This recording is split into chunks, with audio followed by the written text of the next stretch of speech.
चलिए दोस्तों, तो आज के मॉडर्न हिस्ट्री में हम बात करेंगे मॉर्ली मिंटो रिफॉर्म या दिल्ली दरबार। ठीक है, इन दोनों को हम डिस्कस करने जा रहे हैं। सबसे पहले हम पढ़ते हैं मॉर्ली मिंटो रिफॉर्म के बारे में। मॉर्ली मिंटो रिफॉर्म को हम इंडियन काउंसिल एक्ट ऑफ 1909 भी कहते हैं। ठीक है, सबसे पहले ये देखिए कि इसका नाम मॉर्ली मिंटो क्यों पड़ा।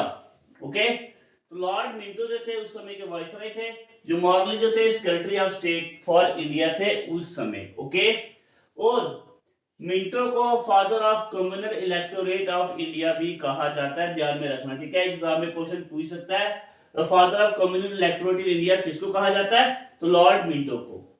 ओके, तो मॉर्ली मिंटो रिफॉर्म में जो सबसे अहम काम हुआ, जो सबसे अहम पॉइंट जो हम इसमें डिस्कस करते हैं, सेपरेट इलेक्टोरेट फॉर मुस्लिम को सेपरेट इलेक्टोरेट दे दिए गए कि अब मुस्लिम जो है वो मुस्लिम ही वोट करेंगे मुस्लिम कैंडिडेट को, और उनकी रिप्रेजेंटेशन जो होगी वो रिप्रेजेंटेटिव उनके होने चाहिए। ठीक है, तो ये सेपरेट इलेक्टोरेट दिया गया मुस्लिम को मॉर्ली मिंटो रिफॉर्म के द्वारा। ठीक है, इसीलिए फादर ऑफ कम्युनल इलेक्टोरेट कहा जाता है लॉर्ड मिंटो को। ठीक है, ये पॉइंट समझ में आए तो ये काफी इंपॉर्टेंट पॉइंट है एग्जाम के पर्पज से भी। ठीक है, अब सेकंड है हमारा दिल्ली दरबार। ठीक है, तो दिल्ली दरबार कौन से वाला हम डिस्कस करेंगे, 1911। ठीक है, 1911 में जो दिल्ली दरबार हुआ, ये दिल्ली दरबार काफी इंपॉर्टेंट है, आपको पता होना चाहिए। ठीक है, सबसे पहले ये दिल्ली दरबार में हुआ क्या था, देखिए जो King George 5 and Queen Mary emperor empress of India को कोरोनेशन दिए गए। ठीक है,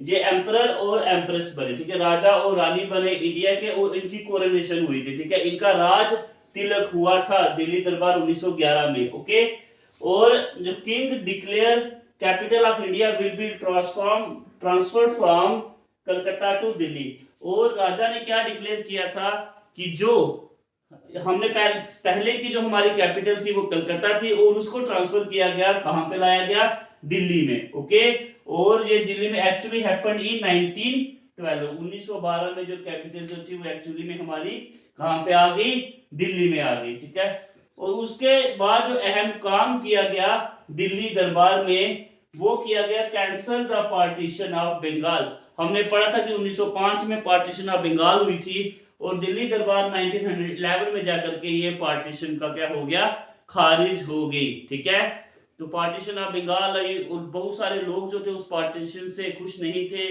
राइज ऑफ नेशनलिज्म वहां से हुआ। ठीक है, और उसके बाद स्वदेशी मूवमेंट का वहां से स्टार्ट होती है। ठीक है, तो ये सब चीजें वहीं से होना शुरू होती है, और 1911 में उस पार्टीशन ऑफ बंगाल को खारिज कर दिया गया। ठीक है, ये थे हमारे आज के दो topic, Morley Minto reform and Delhi दरबार 1911। ओके, समझ में आ गए होंगे दो टॉपिक, जो इंपॉर्टेंट पॉइंट जो थे वो यही इंपॉर्टेंट पॉइंट है।